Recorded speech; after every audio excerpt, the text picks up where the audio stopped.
Salam traders, balik lagi sama saya Adi Firmansyah di channel ESG.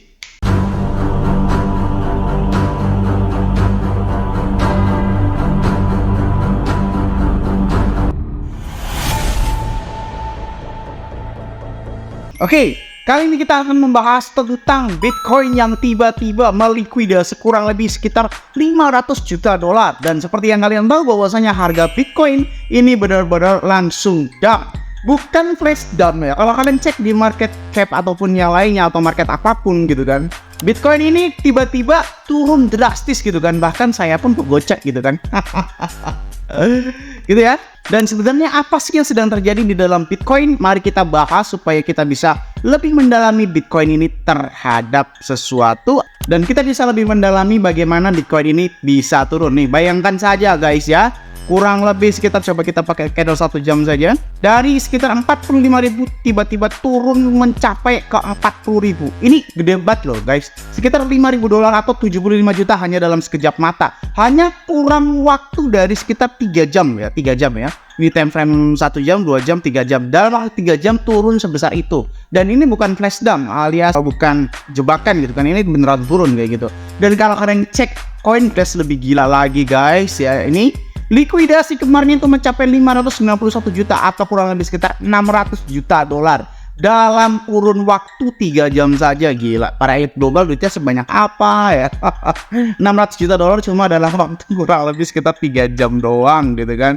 Aduh, Lambo aja cuma 200.000 dolar gitu kan. Ini ada berita yang mencengangkan yang mungkin bisa kalian percaya atau tidak percaya, atau setidaknya bisa membuat bahan pertimbangan kalian. Oke, ini juga saya mendapatkan sedikit pencerahan tentang Bitcoin halving ya. Terserah kalian percaya atau enggak gitu sih. Gue nggak minta untuk lo percaya sama gue, tapi setidaknya jadiin pertimbangan tentang modal-modal lo. Kalau misalnya lo mau all in, itu salah banget pada saat di Bitcoin halving. Seperti yang lo tahu, cara trading gue juga udah berbeda kan dari tahun 2023, setidak-tidaknya setelah Bitcoin halving ya, setelah bulan 3 atau bulan 4 baru gue ini. Tapi ya seperti yang lo tahu ya, bahwa saya di dalam Bitcoin ini cuan-cuan gue juga masih terus banget ya kan, ada 70%, 50%, dan di atas 30% terus gitu gue cuan gue. Berbeda ya dengan gue, oh bang Cerberus kok nggak bisa kayak gitu bang, gue bayar mahal-mahal kalau nggak bisa cuan dari Wellcoin. Seandainya Wellcoin sudah ada Cerberus, gue pastiin cuan lu juga sebanyak itu. Tetapi lu tahu sendiri bahwasanya di dalam Coindex dan Coinway itu tidak adanya margin variasi, oke? Sedangkan di dalam Wellcoin ini ada margin variasi. Itulah yang benar-benar membantu gue,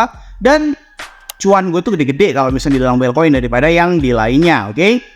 Balik lagi terhadap fenomena Bitcoin ini tiba-tiba likuidasi dan tiba-tiba turun dari 45.000 ke 40.000-an, kurang lebih sekitar 5.000 dolar. Oke, gini, rumor yang pertama yang disebabkan adalah katanya ETF ini akan ditunda lagi. Oke, BlackRock mengajukan ETF itu katanya akan ditunda lagi.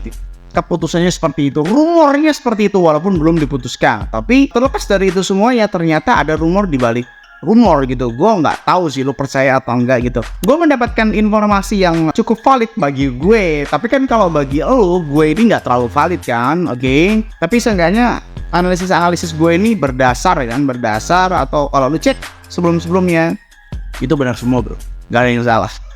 Kalau tentang Bitcoin drama-drama dan seperti ini semacam ada rumor di balik rumor, oke? Rumornya ETF ini ditunda, tapi katanya terserah nih, kata lo terserah percaya gua atau enggak. Katanya ini adalah tes pasar. Wells ingin mengetahui seberapa kuat pasar itu pada saat nanti di dalam Bitcoin halving. Kalau kalian perhatikan di dalam CoinGlass ini ada semacam candle yang mayoritas. Candle mayoritas ini lama-lama kalau misalkan saya cek, ini kayak ngecek gitu loh. Ini 200 juta, ini 300 juta, ini 455 juta, ini hampir 600 juta dolar gitu kan. Pasar atau Wells ini sedang tes kita, seberapa kuat pasar ini di down, atau kekuatannya seberapa pada saat nanti Bitcoin halving itu terjadi. Terserah lo percaya atau enggak ya, terserah lo percaya atau enggak tentang Bitcoin halving itu akan terjadi dan akan merontokkan seluruh altcoin. Lu kan nggak percaya kalau altcoin itu akan menjadi sampah pada saat Bitcoin halving. Lu cek aja bro, lu cek aja. Kalau lu pengen ilmu atau berdasarkan data, lu belajar deh apa itu BTCD atau BTC Dominance. Kalau lu ubah ke ini 5 tahun ya, pada saat Bitcoin dominan ini mencapai ke 72%, Bitcoin pada saat 1 miliar pada saat itu terjadi altcoin yang hancur-hancuran, asal kalian tahu. Sekarang ini nih, lu bandingin nih ya. Nih, lu lihat ya, lu cek sekali lagi nih. Nih lihat. Bitcoin baru naik 1% aja. Bitcoin dominan itu sebuah alat-alat ukur persentase antara volume Bitcoin dan volume altcoin. Jadi Bitcoin versus altcoin, alias seluruh koin selain Bitcoin itu dilawan sama Bitcoin. Jadi total keseluruhan volume yang ada di dalam kripto dunia, seluruh exchange, seluruh koin, seluruh token itu nggak bisa ngalahin Bitcoin, alias Bitcoin masih dominan di 52%. Jadi 48%-nya atau 47,25%-nya itu adalah altcoin dibagi tuh. Ini kalian perhatikan, Bitcoin baru naik dari 52% ke 53% aja, lihat. Baru 1% coy. Baru 1%.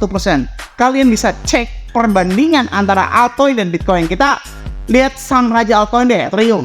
Nih, perhatikan.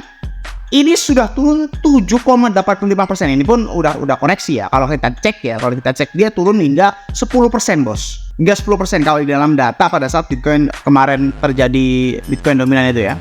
Nah, ini perhatikan yang di sini nih. Dari kurang lebih 2349 ke ini nih. 2. Ini udah lebih dari 10%. Dan seperti yang kalian tahu, baru 1%.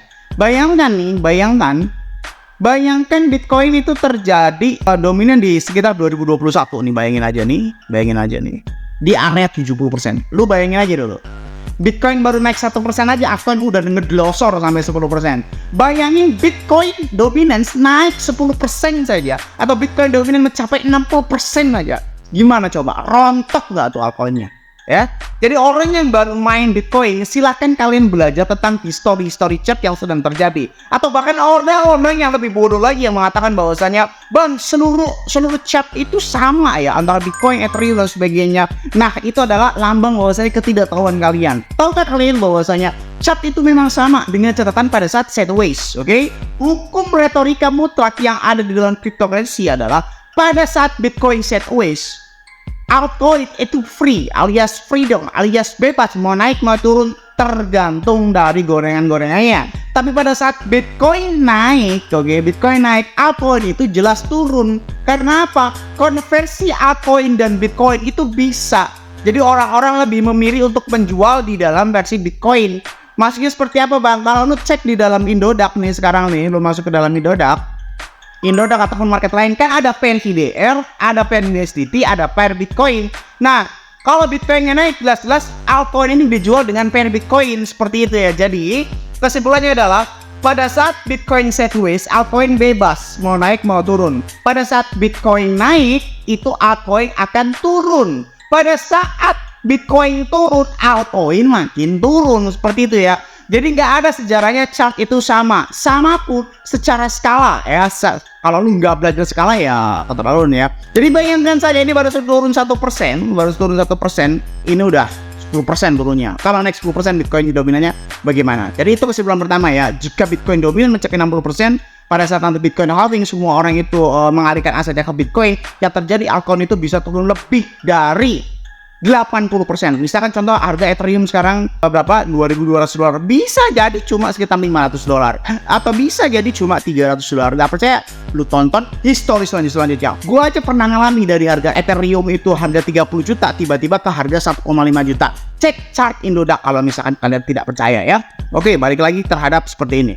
Nah, seringnya adalah kita bisa tahu bahwasanya seberapa gilanya pada saat pause itu ngedump. Nih, jika perbandingan antara kapitalisasi likuidasi yang ada dalam CoinGlass itu kurang lebih sekitar 590 juta, atau kita bulatkan 600 juta saja, oke? Lalu kita samakan dengan harga yang di dalam kapitalisasi pasar di dalam coin market cap, ini seolah-olah kita bisa menyimpulkan berapa sih pada saat Bitcoin halving itu dalamnya nih. Kapitalisasi pasar di dalam coin market cap itu kurang lebih sekitar 841 miliar dolar Amerika atau dolar ya, USDT. Oke, dan sedangkan itu sekitar 600 juta, itu berarti kurang lebih sekitar, kalau kita ambil kalkulator, ini kurang lebih 841 juta ini kita ambil 50%. Kita ambil 50%, sekitar 400 juta ada. 400 miliar maksudnya, 400 miliar. Dibagi sekitar 590 juta. Ini adalah bayangan pada saat Bitcoin halving terjadi. Sekitar 677,9 ya, 677,9. Ini berarti dikali lipatin 677. Jika Bitcoin kemarin itu turun 5.000 dolar, berarti kalau kita kalikan 677 dikali 5.000 dolar dibagi konversi 100, nih hasilnya adalah 33.850 dikurangin harga Bitcoin sekarang yang mencapai 42.961. Ini adalah perhitungan kasar pada saat Bitcoin halving nanti terjadi dump 42.960. Harga Bitcoin ini ramalan saya berdasarkan CoinGlass dan perbandingan kapitalisasi pasar yang setidak-tidaknya nggak jauh. Nanti kalau misal ada perbedaan, bang nanti kok bisa 10.000 bisa 15.000, itu pada saat kapitalisasi pasarnya itu berubah. Dan gini, kalau kapitalisasi pasar pada saat nanti Bitcoin halving itu mencapai kurang lebih 1,5 triliun dolar Amerika gitu kan, ya udah berarti tinggal dibagi aja atau tinggal dikurangin aja tadi tuh. Kalau misalkan kapitalisasi pasar ini masih di area range 800 miliar dolar gitu kan, maka perkiraan saya adalah Bitcoin ini mencapai harga 9.000 dolar alias sekitar kurang lebih 10.000 dolar, atau kalau kita bulatkan menjadi 150 juta dari harga 42.000. Lu terserah percaya atau enggak, intinya ada berita yang cukup valid. Ini adalah teks pasar yang perbandingan dengan kapitalisasi Bitcoin. Kalau kalian tidak percaya, silahkan kalian bandingkan harga Bitcoin pada saat just informasi, silahkan kalian cek pada saat halving di tahun 2012 itu mengalami minus 81% ya, pada saat di 2012. Pada saat di 2016 itu mengalami minus 38%, oke? Pada saat di 2020 itu mengalami minus 62,5%, oke? Jadi di tahun 2024 ini kemungkinan dump itu sangatlah masuk akal. Kalau kalian tanya, bang kenapa di tahun 2016 kok sepertinya dumpnya itu paling kecil minus 38%?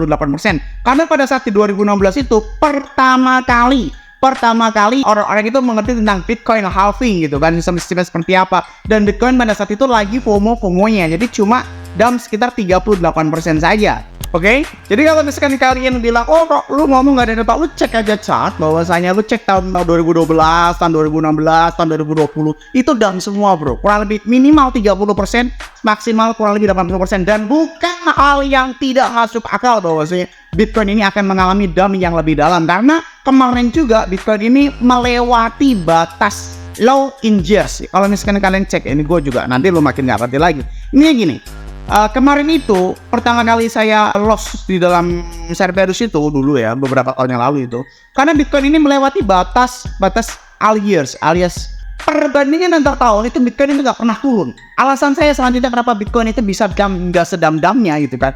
Alasan pertama karena ini ya, penguatnya adalah biasanya Bitcoin ini nggak pernah turun bro. Di tahun 2011 ini low-nya misalkan 9.000, tahun 2012 ini low-nya sekian, tahun 2013 low-nya sekian sampai tahun 2000. Nah di tahun 2022 kemarin itu atau 2023 itu mengalami low years yang breakdown gitu, alias jebol support, jebol alias gitu, yang mengalami Bitcoin dump yang nggak masuk akal pada saat itu. Nah saya khawatirnya Bitcoin juga mencetak rekor lagi nih, yang tadinya itu dump, kalau dump 80% itu berapa bang? Kalau dump 80% ini misalkan harga Bitcoin 43.000, harga akan ke 8.600 guys ya, kalau dalam 80% ya.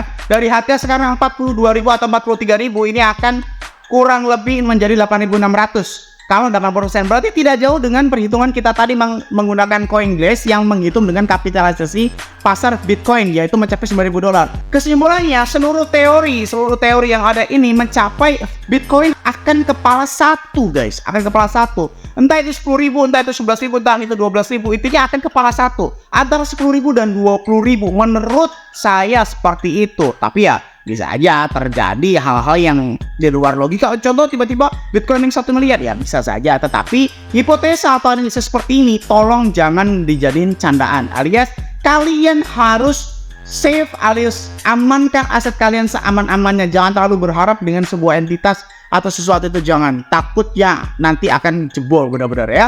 Jadi semoga bermanfaat video kali ini saya sampaikan. Jangan lupa klik like, comment, subscribe. Logikanya kalau kalian nggak subscribe, ngapain saya buat video lagi? Dan share ke teman kalian agar teman kalian tahu apa yang kalian tahu. Saya Andi Firmansyah, Use Your Logic, dan salam traders.